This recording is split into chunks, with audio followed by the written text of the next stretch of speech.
Bom dia, internautas do Facebook, YouTube, Twitter e alguns grupos de WhatsApp. Aqui Marcos Valério Rocha, num domingo, sexto domingo da Páscoa, sobre reflexões sobre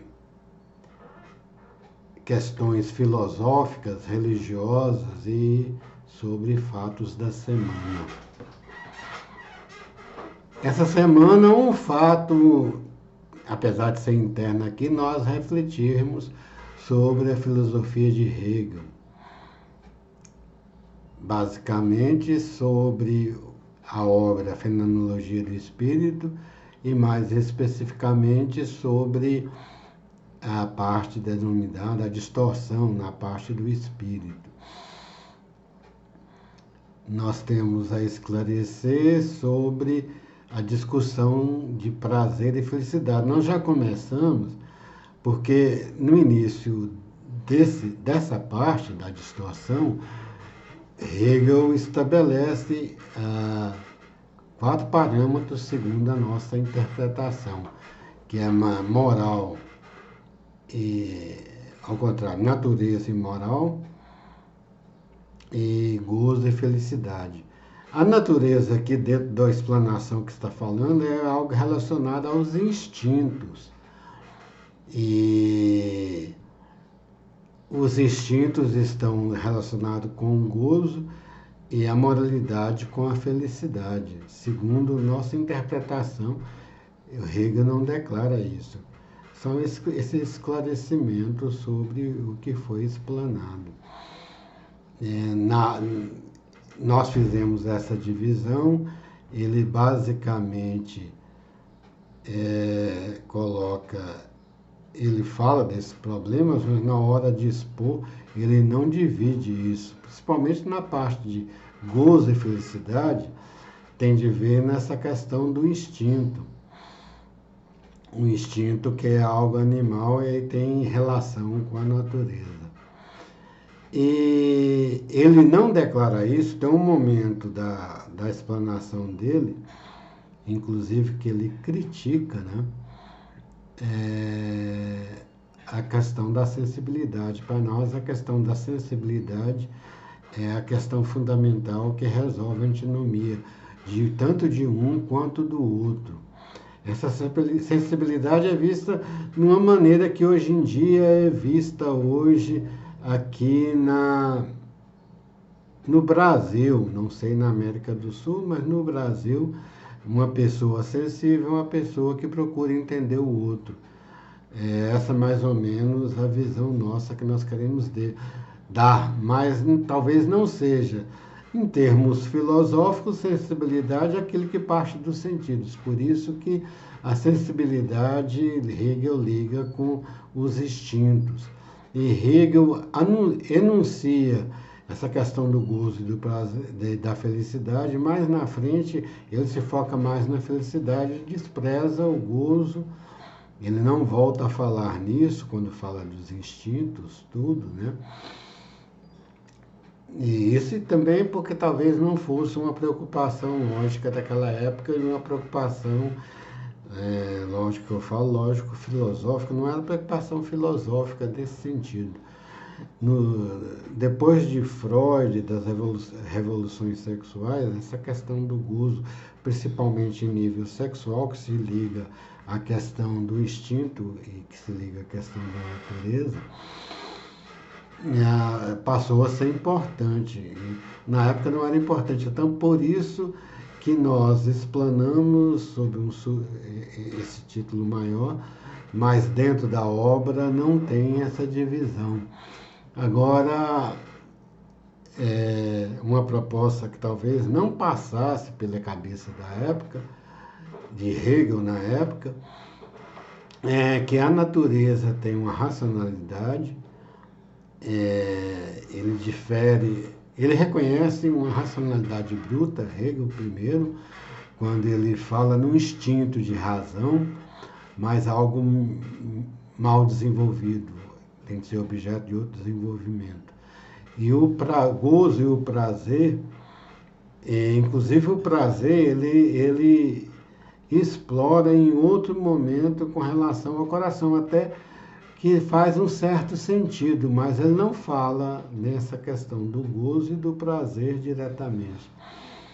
Ele explana, ele fala do gozo e da felicidade na introdução do subcapítulo, vamos dizer assim, né, da distorção. E só por colocar o gozo na distorção, ele vê, dá para pensar, inclusive, é uma coisa da época, que essa questão está ligada com algo desregrado, é uma distorção. E a modernidade, a pós-modernidade, ela procura de alguma forma adequar a razão a esse gozo. E em vista desse gozo, uns filósofos de linha freudiana ainda criticam a razão, são chamados de irracionalistas. Esse é um esclarecimento, teria que ser desenvolvido. Outro esclarecimento, e quiçá nós ainda vamos desenvolver, que faz parte da nossa vida, né? Por isso, uma das bases de trabalho nossa ainda a ser publicada é Deleuze. Outra questão é sobre a pandemia.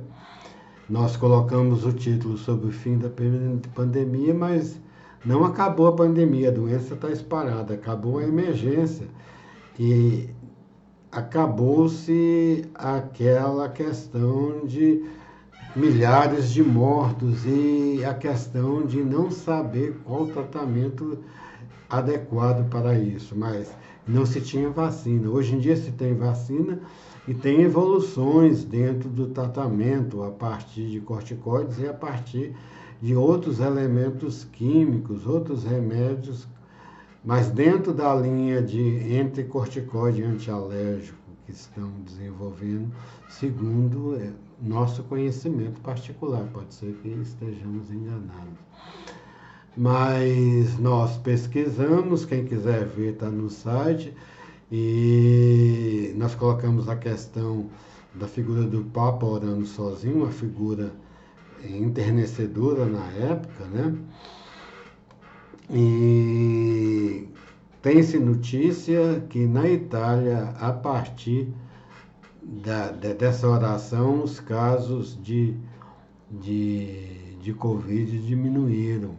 Teve um momento que voltou até um pico, mas depois caíram e diminuíram irreversivelmente, que hoje ninguém fala mais naquele estado da Itália. Naquela época que o Papa fez a oração, a Itália era o foco principal de milhares de mortos, ainda mais por um país que a densidade populacional absoluta, assim, sem ser a relativa, que é a questão de habitantes pelo tamanho da geografia, mas absoluta em termos de número de mortos, era assustadora. Aquele cenário de várias veículos de funerárias na beira de hospitais, que saiu em fotos aqui no Ocidente, comprova isso. E algumas reportagens que nós colocamos. Aqui no Brasil nós vimos a mídia no Brasil, a mídia entre laica e ateia, né? E ateia porque ela não gosta de colocar a religião como um ponto de importância de discussão, e isso é outro fator que nós iremos discutir, estamos discutindo. Mas foi no Correio Brasiliense, que é uma imprensa oficial de grande notoriedade na imprensa nacional, ele noticiou que depois realmente houve uma queda. Mais na frente, depois, vale ver que isso eu tenho lembrança também, que houve um princípio de aumento que não tinha vacina. Mas não foi, pelo que me consta, em níveis que estavam antes dessa oração do Papa. Esse fator nós ainda é para ver se comprova, mas o fato é que na semana que posterior à oração do Papa, os níveis caíram sensivelmente e não voltaram, segundo a reportagem do Correio. Outra, agora não me lembro, de novo vou ter que dar um tempo aqui para ver, né, onde eu gravei a notícia, no Facebook.